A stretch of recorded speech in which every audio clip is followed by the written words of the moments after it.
a Dios, amén. Capítulo 1, por supuesto, del libro de los Hechos de los Apóstoles. Yo les invito que con alegría leamos la palabra del Señor y estemos muy atentos. Dice la Biblia así,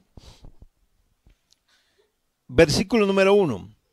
En el primer tratado, oh Teófilo, hablé acerca de todas las cosas que Jesús comenzó a hacer y a enseñar, hasta el día que fue recibido arriba, después de haber dado mandamientos por el Espíritu Santo a los apóstoles que había escogido, a quienes también después de haber padecido se presentó vivo con muchas pruebas indubitables, apareciéndoseles durante 40 días y hablando acerca del reino de Dios. Y estando juntos, les mandó que no se fueran de Jerusalén, sino que esperasen la promesa del Padre, la cual les dijo, oísteis de mí. Porque Juan ciertamente bautizó con agua, mas vosotros seréis bautizados con el Espíritu Santo dentro de no muchos días.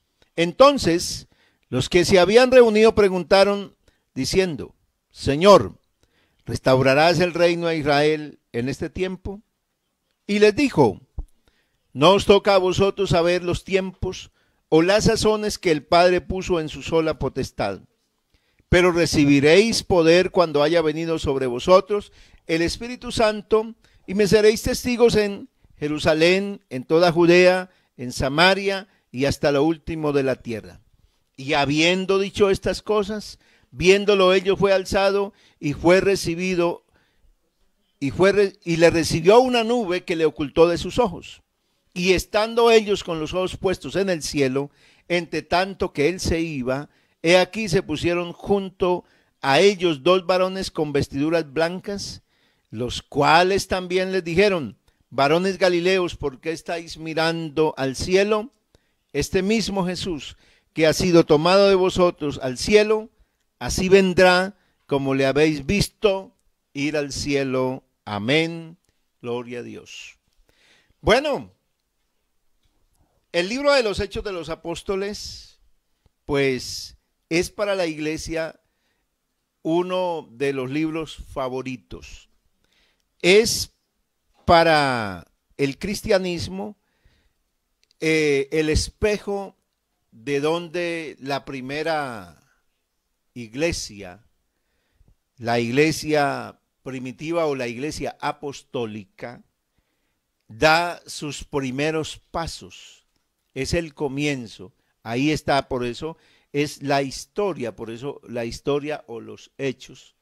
Es entonces los acontecimientos que nos dan y nos muestran y nos revelan cómo fue la vida de los primeros creyentes, cómo vivieron, a qué se enfrentaron, qué recibieron, cómo se movieron.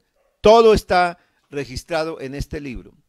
Su autor es comúnmente aceptado el escritor del Evangelio de Lucas. Así que Lucas es el autor del libro, el que hace la composición, el escrito, y también conocido como el médico amado, según lo relata el apóstol Pablo. Lucas, su autoría y la fecha de la composición del libro está alrededor del año 62 al 65, aunque hay muchos otros eruditos que han puesto fechas también hasta el año 100. Lo cierto es que el periodo del libro, para poder decir una fecha con más certeza de su elaboración, es que el periodo del libro relata la historia de la iglesia, de la primera iglesia o de la iglesia apostólica, de un periodo de 30 años. 30 años se relatan en esos 28 capítulos que tenemos, y que comienza pues alrededor del año 30 después de la muerte, sepultura resurrección de Cristo. Ahí, después que han pasado, ya miraremos detenidamente estos 40 días que Jesús estuvo. Entonces inicia la historia de los hechos de los apóstoles. Así que vamos a hablar entonces de un periodo de la iglesia de solo 30 años en 28 capítulos. Ese es un resumen que está escrito por el médico amado Lucas. Sabemos que Lucas estuvo con Pablo, que fue a Roma, que Lucas fue el testigo ocular que en muchos de los acontecimientos narrados en el libro, Lucas habla en primera persona, hablando de que él estaba presente en los momentos que vivió con el apóstol Pablo y con otros de sus discípulos en sus viajes misioneros. Entonces, por eso la autoría es de este hombre, que es usado por el Señor de una manera impresionante. Lucas se constituye en un historiador, es uno de los historiadores y quien documenta el libro, por supuesto, el libro de Lucas, el Evangelio, y que precisamente su primer verso, su primera frase u oración del capítulo 1, versículo 1 es: en el primer tratado, o en el primer libro, también como lo narran otras versiones, en el primer libro, dirigido a un personaje que no se conoce, llamado Teófilo. No hay ninguna documentación de quién sería Teófilo, pero de seguro que Teófilo era un hombre que amaba a Dios, amó al Señor Jesús, recibió el Evangelio y era un hombre que quería conocer. Teófilo quería conocer de primera mano la historia de Jesús, su revelación, su manifestación, su ministerio, su predicación, todo lo quiso saber, y fue entonces Lucas el que se interesó por documentarlo paso a paso, la historia de Cristo, la historia de los apóstoles. Entonces, por eso el Evangelio de Lucas es un evangelio que va a tener precisamente una narración que va a estar hilada y va a estar documentada paso a paso, de una manera más cronológica. Es lo que tenemos del libro de Lucas. Entonces, en el primer tratado, oh Teófilo, hablé acerca de las cosas que Jesús comenzó a hacer y a enseñar. Primer punto de lo que quiere resaltar el escritor bíblico, y es que para poder llegar a ser un maestro, para poder llegar a enseñar la palabra, para poder transmitir el mensaje, primero se tiene que hacer un hacedor. Y Jesús precisamente es el maestro por excelencia. Y de lo que va a relatarnos el libro de los Hechos por su escritor Lucas, es las cosas que Jesús comenzó a hacer. Si el llegar a conocer a Dios, si el convertirse en discípulo del Señor y en servidor de Dios no está envuelto y no tiene una relación y no tiene un acercamiento en que se convierta en un hacedor, la palabra de Dios dice que sed hacedores de la palabra y no tan solamente oidores.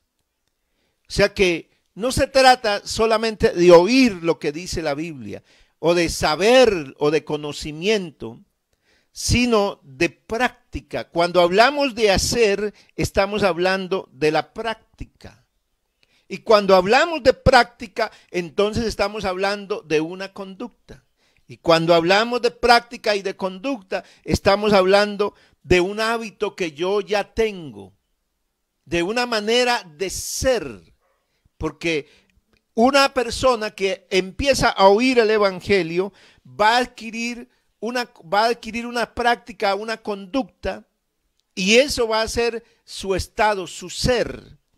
Y eso es lo que determina lo que es, o sea, lo que está haciendo. Entonces, ¿cómo es que Jesús tuvo autoridad para enseñar?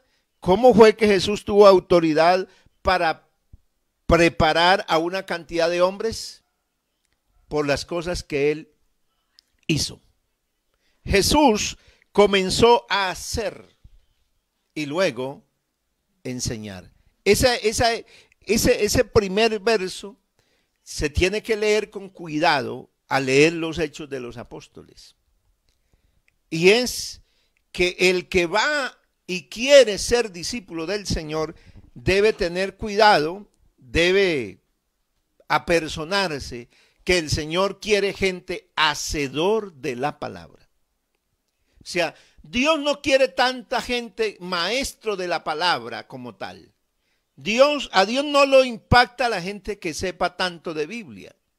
A mí me pueden decir, uy, el hermano sí sabe de Biblia, pero eso puede ser una alabanza de una persona, de un grupo de personas, de la iglesia, de los creyentes.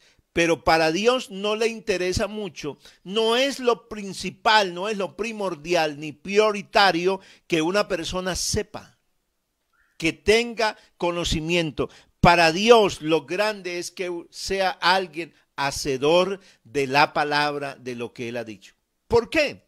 Porque el hacedor de la palabra implícitamente se convierte en un maestro, se convierte en un enseñador. Así que nosotros enseñamos con lo que somos, enseñamos con lo que hacemos, enseñamos con lo que vivimos. Y esto es lo que va a resaltar. Yo en mi bosquejo, yo pongo esas dos palabras, hacer y enseñar, en negrilla. ¿Para qué? Para que cuando yo mire el texto, sepa que lo principal de ese verso es que yo tengo que ser un hacedor de la palabra. Para que no me fije tanto en el título que tengo, en la posición. No, es que ese es el pastor, y como es el pastor, entonces, para que yo no esté tanto pendiente y me quede ahí sumergido y me quede ahí recostado en que soy el pastor, o en que soy el líder, o en que soy el maestro de escuela dominical, o en que soy X o Y, sino para que yo tenga claro que antes que ser el título, que la posición que tengo, que antes soy un hacedor de la palabra de Dios. Y para ser un hacedor, entonces es porque soy un discípulo, soy un seguidor, soy alguien que reconozco al Señor, soy alguien que amo a Dios, soy alguien que agradezco lo que Dios ha hecho conmigo.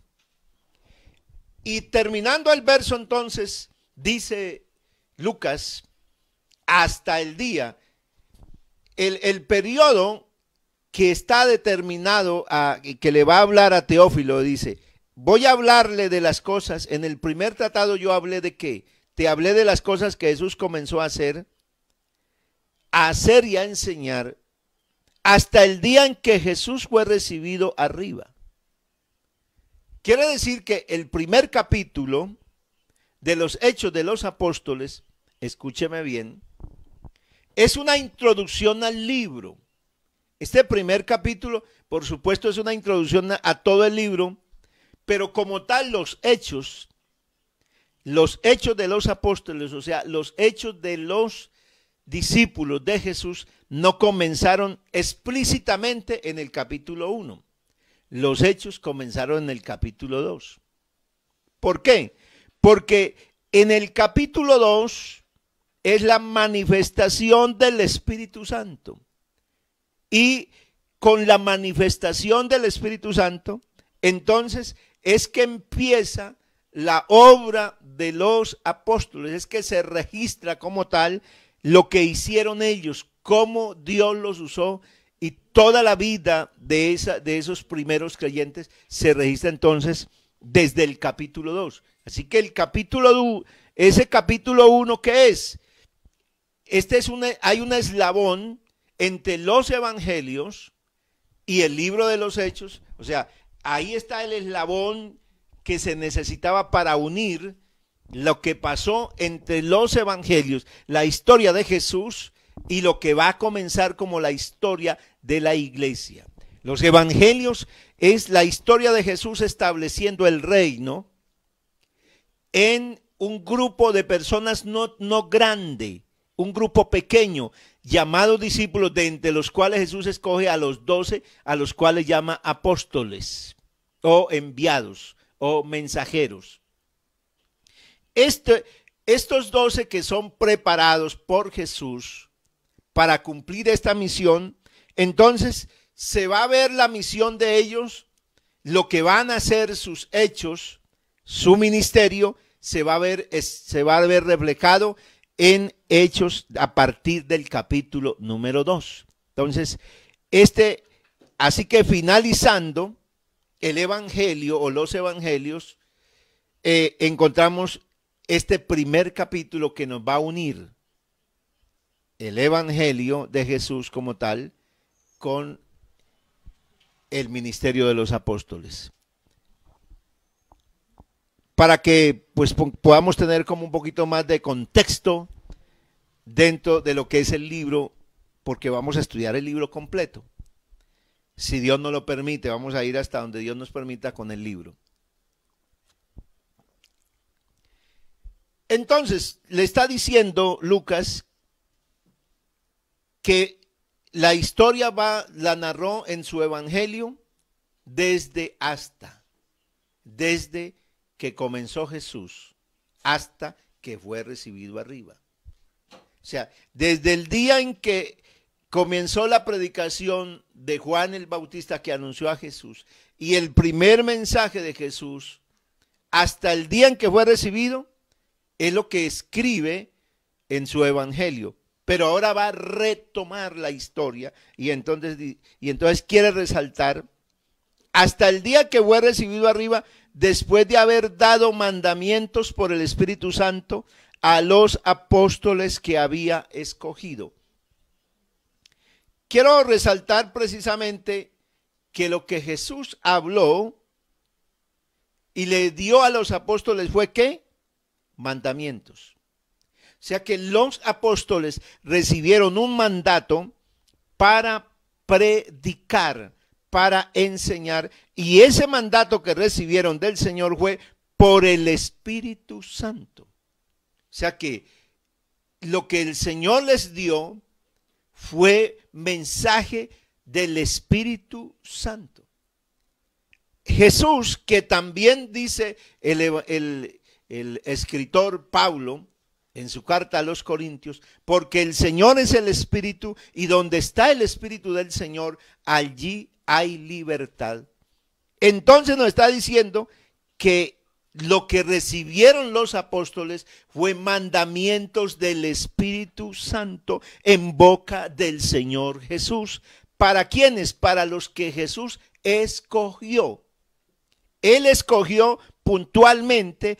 Hechos de los Apóstoles va a hablarnos de esos personajes de los 12, entre los cuales estuvo Judas, quien fue el que entregó al Señor, pero que en este evangelio vuelve a ser nombrado el que sustituye nuevamente a este hombre, a Judas, y va a completarse el número de los 12.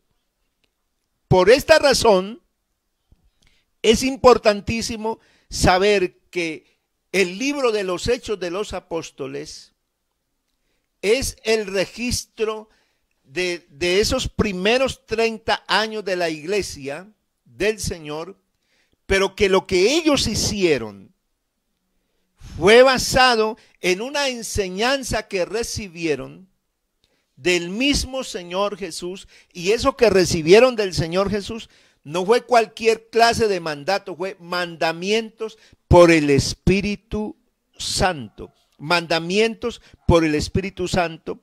¿Por qué? Porque el Señor es el mismo Espíritu. Él les estaba dando mandamientos pero les dio encargos que no podían pasar por alto.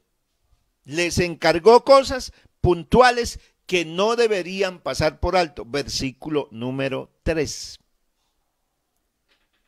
¿A quiénes? ¿A quiénes? O sea, ese a quiénes es a los apóstoles. Se les apareció.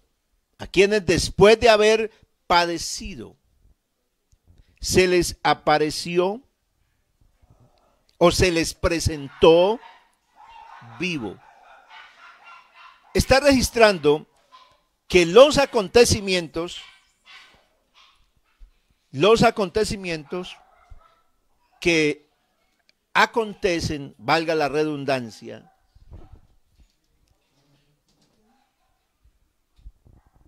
tienen que ver con qué, con que Jesús se presentó vivo. Aquí entonces el libro va a hablarnos de uno de los eventos más extraordinarios de el mensaje de Jesús. Y es que el mensaje de Jesús fue ciertísimo para la gente de su época porque lo vieron, porque recibieron los milagros, porque muchos fueron seguidores, porque multitudes fueron al pie del Señor, pero de las multitudes solo encontramos que pocos de esa gran multitud que siguió al Señor fueron discípulos de Él. Y exactamente discípulos y con nombre especial y con llamamiento especial para ser formados a un ministerio, apóstoles fueron solo 12. Pero que es a esos 12 que en especial el Señor se manifestó para formarlos y prepararlos. O sea, mandamientos por el Espíritu Santo fue preparación. Yo quiero resaltar de esta introducción que estoy haciendo del libro, quiero resaltar que fue tan importante y tiene que Lucas volver a escribirlo en este primer capítulo. Fue tan importante la formación, la preparación de los apóstoles durante un periodo suficiente, cerca de 3 años y medio, según se ha podido descubrir en el relato bíblico. O sea que fue esencial capacitarlos. Por eso, amada iglesia, hermano y amigo, que está conociendo, que ha conocido del Señor, usted que está sirviéndole al Señor, es importante tener claro que el Señor quiere formar primero, preparar primero a la persona que recibe el mensaje. ¿Para qué? Para que se convierta en un verdadero discípulo, para que esté lleno de la presencia del Señor, porque es lo que vamos a seguir mirando, para que se convierta en un testigo de Él, en una persona que enseña la palabra, para que se convierta en alguien que viva de acuerdo a la voluntad de Dios. Él se le presentó a sus discípulos para ratificar que lo que había dicho era verdadero. Era necesario, lo escribe Lucas, que el Cristo padeciese y fuese crucificado y resucitase de los muertos al tercer día. O sea que Lucas, que escribe eso en el último capítulo, lo dice de palabras del Señor Jesús, diciéndoles a los apóstoles que era necesario que el Cristo padeciera y que fuera muerto y que se levantara de la tumba al tercer día. Que esto estaba establecido para que se cumplieran las escrituras. Así que el Señor dio una prueba contundente, porque se presentó vivo con muchas pruebas indubitables según la Reina Valera, pero que también nos muestra al mirar el texto, en otras versiones, dice con pruebas convincentes, con pruebas que no admitían ninguna duda. La resurrección del Señor no admitía ninguna duda. Era algo que los convenció. Ya los que hemos mirado los evangelios, hemos visto, por ejemplo, a Tomás acusado por muchos de los que predican, acusado del hombre incrédulo. Sin embargo, la Biblia sí señala que no solamente era incrédulo Tomás, sino que los 11 mismos eran incrédulos. Porque se les apareció, finalmente se les apareció a los 11 mismos, estando ellos ahí sentados a la mesa, y les reprochó su incredulidad. O sea que Jesús les reprochó no solo a Tomás, pero es que Tomás fue más allá. Su incredulidad fue tan notoria que dijo, si no metiere mi dedo en su mano, en el hueco de su mano, y mi mano en el costado, no creeré. Jesús se les apareció y las pruebas indubitables o las pruebas contundentes o convincentes que no admitían duda fue que se les apareció y comió pan, comió con ellos, llamó a Tomás y le dijo, mire, mete tu dedo y mete tu mano y no seas incrédulo, sino creyente. Así que esas pruebas fueron presentadas por el Señor para ratificar lo que había predicado, lo que había vivido con ellos, pero dice apareciéndoseles durante 40 días.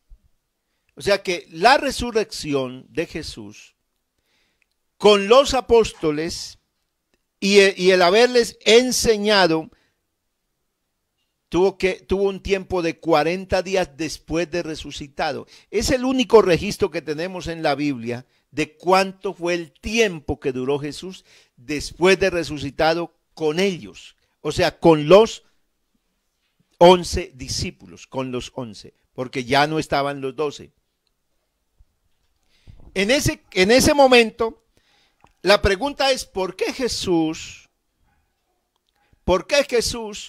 empleó todos los 3 años largos que duró, pero todavía empleó 40 días más para formarlos, para prepararlos? O sea que era necesario, el Señor consideró que era necesario el tiempo después de la resurrección, estar un tiempo suficiente, 40 días. Pero ¿qué hizo en 40 días? Dice, hablándoles del reino de Dios. El reino de Dios fue lo que predicó Juan el Bautista. Que el reino de Dios se había acercado. Que por lo tanto había que arrepentirse. Había que creer y ese era arrepentíos para que los pecados, también como los quiere el mismo libro de los Hechos de los Apóstoles, para que vuestros pecados sean perdonados. Porque el arrepentimiento definitivamente busca eso, consigue eso. Alguien que está arrepentido consigue que lo perdonen, que lo absuelvan. Y Juan predicó eso. El principio de la predicación de Jesús es: el tiempo se ha cumplido, el reino de los cielos se ha acercado. Arrepentíos y creed en el evangelio. Jesús estaba interesado en ¿qué? En instalar el reino de Dios. El reino de Dios era la buena noticia. El evangelio no es otra cosa que el establecimiento del reino de Dios. El establecimiento del reino de Dios fue lo que los discípulos vivieron al lado del Señor. ¿Cómo estableció Jesús su reino? ¿De qué manera lo hizo? Bueno, se acercó a la gente. Jesús se acercó a la gente y les habló, les predicó, les enseñó y manifestó su poder y su gloria con los milagros y las señales, los prodigios que acompañaron su ministerio de predicación. Entonces Jesús comenzó a hacer, ¿por qué? Porque hizo milagros, porque hizo sanidades, porque hizo cosas extraordinarias y cada vez que hacía algo Jesús estaba enseñando y esta fue la formación que les dio a sus discípulos, pero lo que estaba haciendo esencialmente era estableciendo el reino de Dios. El reino de Dios es lo que la humanidad necesitaba en ese momento y lo que todavía la humanidad sigue necesitando hoy, el establecimiento del reino de Dios. Si el reino de Dios no se establece en la vida de las personas, el ser humano seguirá igual. No tendrá ningún cambio, no pasará nada en su vida hasta que el reino de Dios no sea establecido. Por eso el Padre Nuestro, la oración modelo que está escrita también ahí en Mateo y que también la habla Lucas, dice: Padre nuestro que estás en los cielos, santificado sea tu nombre, venga a nosotros tu reino. O sea que lo que el hombre necesita es que se establezca el reino de Dios. ¿Qué es el reino? Es el gobierno de Dios. Pero la pregunta es, ¿por qué fue necesario que los discípulos vivieran todo ese tiempo y además después de Jesús resucitado 40 días más hablándoles del reino de Dios? ¿Será que el reino de Dios es importante, es trascendental? Claro, ese es el centro del mensaje del evangelio. El evangelio, si no tiene el reino de Dios, si la predicación del evangelio no consigue el establecimiento del reino de Dios en la vida de las personas, se habrá perdido todo. No se habrá alcanzado nada. Porque sin el establecimiento del reino de Dios, o sea, de la presencia de Dios, del Espíritu Santo en la vida de los creyentes, de los discípulos, de los seguidores, no habrá iglesia, no habría un evangelio, no habría un nuevo nacimiento, no habría nada. Entonces, es el reino de Dios, aleluya, el interés principal de Dios en la vida del hombre. Estamos hablando del comienzo de la iglesia apostólica o también conocida como la iglesia primitiva. ¿Y cuál es entonces la introducción en estos primeros versículos que estamos leyendo? Es el establecimiento del reino de Dios. O sea que esa razón de Jesús hacer y enseñar y demostrarlo con pruebas. O sea, cuando él habló de sufrir, de padecer, Jesús no solamente se quedó en hablarlo, sino que lo llevó a la práctica, lo vivió. Eso significaba que la predicación del evangelio tiene que ser una predicación vivida. O sea, el evangelio es algo que se tiene que vivir. No es algo que solamente se debe hablar, sino que se debe vivir. ¿Y qué es vivir el evangelio? Es vivir el reino de Dios. ¿Cómo? ¿Cómo se puede vivir el reino? El reino de Dios. ¿De qué manera el reino de Dios se establece? ¿Cómo el reino de Dios tiene alcances? ¿Cómo el reino de Dios conquista vidas y trasciende? El versículo 4 dice, y estando juntos. Oiga, esto es lindo, esto es glorioso. Estando juntos. ¿Qué logró la predicación de Jesús? ¿Qué logró el mensaje de Jesús? Poner la gente juntos. Juntos. Estando juntos. Mire, ¿en qué momento estaban juntos? Es que tenemos que mirar. El evangelio es un mensaje tan impresionante que logra poner y que la gente se mantenga y esté junta aún en los peores momentos. ¿Por qué? Porque cuando Jesús resucitó Fue un momento de gloria y fue un momento de consuelo y de esperanza y de gozo para los discípulos en medio de el peligro, en medio de las persecuciones que habían llegado a tal extremo que el maestro, que había sido perseguido ya durante 3 años, habían conseguido los enemigos en anularlo, en quitarlo de en medio. Habían conseguido que el hombre que hizo tantos favores al pueblo, tantos milagros, tantas cosas extraordinarias, del hombre que se hablaba todos los días, que estaba en la boca de los contemporáneos de ellos, que hizo favores, pero que también se ganó una cantidad de enemigos porque no estaba de acuerdo Jesús con la conducta, con las prácticas que hacían los grandes líderes y representantes de la religión del judaísmo de la época. Jesús no estaba de acuerdo con lo que ellos hacían. Ellos predicaban, dice la palabra, y el Señor mismo se lo ratificó. Ellos predicaban, ellos mandaban, pero no hacían. El problema de las religiones del mundo y el problema del hombre en búsqueda de Dios es que el hombre se ha convertido en una persona que cree las cosas de Dios, cree los milagros de Dios, pero no cree en que él deba vivir las cosas que Dios le manda.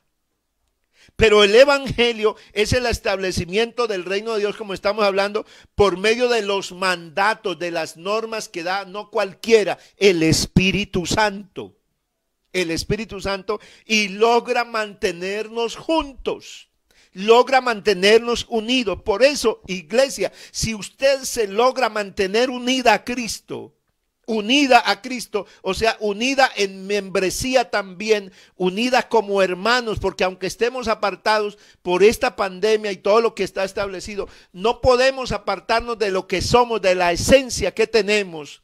Y como familias, porque hay muchas cosas que se dicen, bueno, esto que está sucediendo está logrando que la gente se aparte de su familia, que se aparte de sus amigos. Y en cierta manera no se puede por lo que está pasando, pero no puede. ¿Qué es lo que logra mantenernos juntos? Hay una sola obra, y es la obra de Dios, la obra del Espíritu Santo, lo que logrará mantenernos juntos y unidos como una comunidad que ama a Dios y que está convencida. ¿Por qué? Porque a nosotros nos convence no cualquiera, no un pastor, no una organización, no. A nosotros nos ha convencido el mismo Señor por su bendita palabra. Y nos mantiene juntos. Así que no importa, puede ser que la pandemia dure, pero mientras esté el evangelio, porque el evangelio es el poder de Dios y es el reino de Dios en la vida de la iglesia y de los creyentes, mientras esté, Dios sostendrá juntos, nos mantendrá unidos. Bendito sea el Señor. ¿Por qué? Y no nos separará.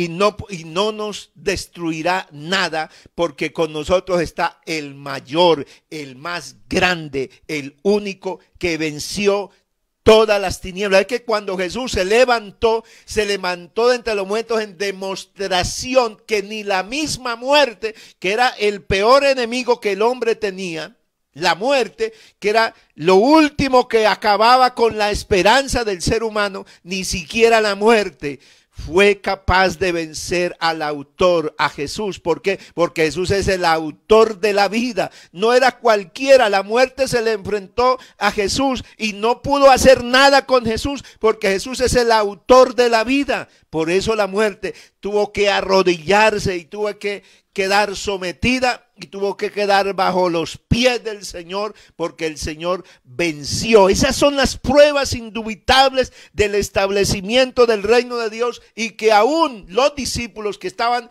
en Jerusalén, porque aquí dice, y estando juntos les mandó que no se fueran de Jerusalén. ¿Por qué logró este mensaje mantenerlos juntos en Jerusalén?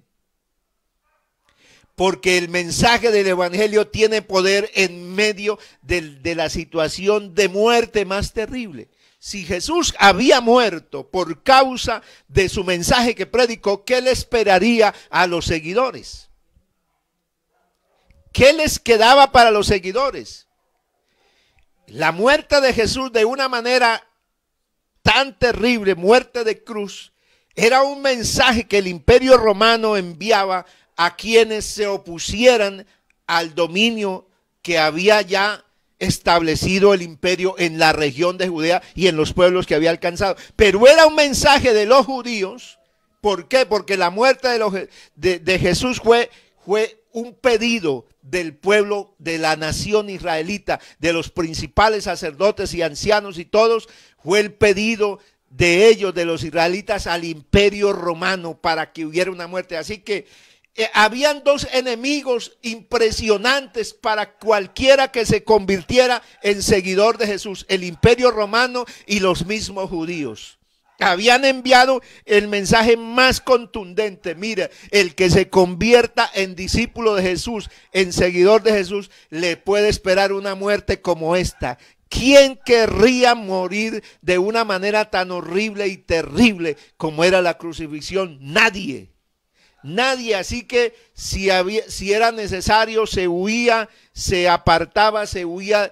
Pero el evangelio, el reino de Dios, logró mantenerlos juntos. Jesús estaba con sus discípulos en Jerusalén. Era un momento temido. Nadie quería vivir en Jerusalén si era discípulo de Jesús.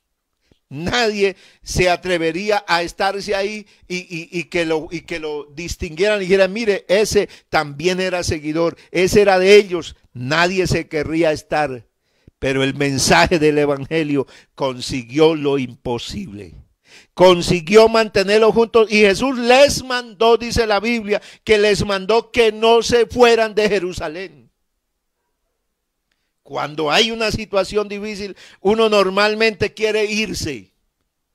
De una situación difícil, cualquiera quiere es irse. Si yo tengo una enfermedad, yo quiero que la enfermedad se vaya de mí, o sea, yo quiero quitármela como sea. Si tengo un problema, que no voy a querer estar con él, ¿quién va a querer estar con él? ¿Quién se quería estar en Jerusalén? Ninguno. Pero Jesús dijo: no te vayas de Jerusalén, sino esperen la promesa del Padre, la cual les dijo: oísteis de mí. En Jerusalén, quedarse en Jerusalén no era fácil en ese momento. No era fácil, para nada iba a ser fácil quedarse en Jerusalén. Pero quien se quedara en Jerusalén recibía la promesa del Padre. El Señor Jesús les dice: la cual oísteis de mí. Alabanzas al Señor. Quedarse en Jerusalén era la garantía de ver la gloria de Dios. Era la garantía de recibir las promesas de Dios. En medio del problema que usted esté viviendo, en medio de la situación que usted esté viviendo, el Señor también te está llamando hoy. Yo no sé de qué manera Dios te estará diciendo algo, pero le está diciendo: quédate. Hay gente que en este tiempo ya no está queriendo quedarse con el matrimonio, porque las cosas en el matrimonio se están volviendo difíciles para muchas parejas. Las cosas de aquellas parejas que están viviendo también, que están viviendo en unión marital de hecho, o unión libre, con familia, ya está con hijos. La gente está rompiendo con todo porque dice: ya no me aguanto así, ya no me quedo así, me voy a abrir de esto. Pero en medio de esta situación, el Señor quiere que usted no se vaya, que espere, porque hay una promesa, no de cualquiera, está la promesa de Dios. Si Dios llega a establecer el reino en su vida, en su matrimonio, en su hogar, en su familia, seguro que vas a poder pasar la tempestad, porque la promesa de Dios es que Él es capaz de establecer el reino en su cónyuge, en su compañero, en su hijo. Si hay alguien que dice que ya no quiere ni vivir, que quiere quitarse la vida, pues la solución es que se quede con vida, que no te quites la vida, que no atentes contra la vida, porque la vida tuya tiene dueño. Le pertenece a Dios, y Dios quiere que usted lo espere a Él. En medio de ese problema, si tienes ansiedad, si tienes una situación económica, quédate junto a Jesús. Alabado sea el Señor.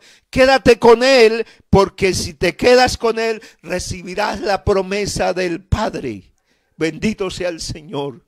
Recibirá la promesa, ¿cuál? La que oyeron de él, porque Jesús mientras predicó y estuvo con ellos, les habló de muchas promesas, pero una también en especial, que iban a recibir el poder del Espíritu Santo. Mientras usted ha estado en el camino, en la vida, Dios te ha dado grandes promesas para tu vida. Y esas promesas Dios quiere cumplírselas, pero Dios quiere que no te vayas de Jerusalén.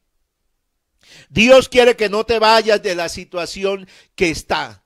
No huyas, quédate ahí, porque si te quedas y esperas en el Señor juntos, no te separes de los hermanos, no te separes de tu familia, por más problemas difíciles que tengas, no te alejes de ellos.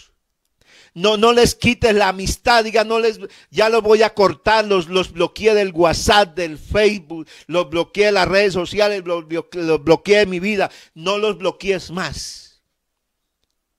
Si son tus amigos, si son tus conocidos, si son tus amigos, si son tu sangre y tu carne, no los apartes, porque Cristo quiere manifestar sus promesas en sus vidas. Quiere manifestar su gloria, quiere manifestar su reino. Bendito sea el Señor, pero quédate en el nombre de Jesús. No voy a predicar más porque no alcancé a llegar, sino que hasta el versículo 4. Pero creo que Dios nos dijo algo en esta noche precioso y lindo para nosotros. Así estés enfermo, así estés, no tomes decisiones de alejarte de Dios. Así sientas que Dios no te responde, que no hay un empleo, que no hay una salida, que sigues enfermo, quédate. Así la enfermedad sea difícil, quédate, porque ahí, si estamos juntos, juntos oraremos, juntos nos reuniremos, juntos nos animaremos ahí en el chat, así como está usted diciendo amén, aleluya, gloria a Dios. Usted está viendo a su hermano, a su hermana, a su amigo, al joven, está viendo, lo estoy viendo aquí, que están diciendo amén, aleluya, así es. Y usted está viendo, ay, mire, ahí está la hermana Omaira, está el hermano Jonathan, está el hermano Willy, está el hermano Ramiro, está el hermano Brenner. Oye, ahí estamos juntos, aleluya. Bendito sea el Señor. Está el hermano César, está la hermana Elba, está la hermana Marlencita, está la hermana Yesenia, está la hermana Luzdari, está la hermana Elizabeth. Aleluya, estamos juntos. Y si estamos juntos, ¿qué va a pasar? Vamos a recibir las promesas del Padre, las promesas de Dios, porque el que lo prometió es fiel y verdadero. Vamos a orar en el nombre de Jesús. Vamos a orar. Porque yo creo que hay sanidad, yo creo que hay provisión, yo creo que hay milagros, yo creo que hay manifestación del Espíritu Santo, que hay llenura del Espíritu Santo cuando se oye la palabra de Dios y uno se queda con Jesús. Cuando uno se queda con Jesús, si algo grande pasa, el matrimonio puede estar al borde de la ruina de todo, pero Jesús lo levanta. El que es infiel puede volverse fiel, el que no se ha arrepentido se puede arrepentir, claro, el que tiene una conducta mala puede cambiar esa conducta, porque en Cristo se puede cambiar la conducta, se puede ser otro. Bendito sea el Señor. Oremos, soberano Padre celestial. En esta hora yo alabo y glorifico a Dios y le doy gracias por la oportunidad que tú me has dado de predicar y de oír la palabra de Dios, porque he oído la palabra de Dios que ha llegado a mi vida, a la vida de mi hermano, de mi familia, Señor. Oh Dios de la gloria, aquí tú manifestarás sus promesas. Debemos mantenernos juntos y no huir de esa situación. Mantengámonos así, Señor. Sosténganos así unidos en familia, que aquella familias que se han separado, que han tomado decisiones apresuradas, Señor de la gloria, que el Espíritu Santo los toque, los inquiete, Señor Jesucristo, que aquel que se ha apartado de los caminos de Dios, que también Dios lo inquiete, que tu presencia, que tu Espíritu Santo lo inquiete para volver a Dios, para arrepentirse, Señor, para saber que si estamos juntos será mejor, que si estamos juntos pasarán cosas grandes, porque no es bueno estar solo, no es bueno que el hijo se quede solo, que la hija se quede solo, no es bueno que ese hombre, que ese esposo se quede solo, no es bueno de ninguna manera. En el nombre de Jesús hay poder para deshacer las obras del enemigo, las obras de las tinieblas. En el nombre de Jesús hay autoridad para que Dios se manifieste en la vida de nosotros. Oh Rey de gloria, gracias por la palabra. Gracias por la obra tuya, Señor. Gracias por su misericordia. Gracias por tu bendición, oh Cristo, Rey de la gloria.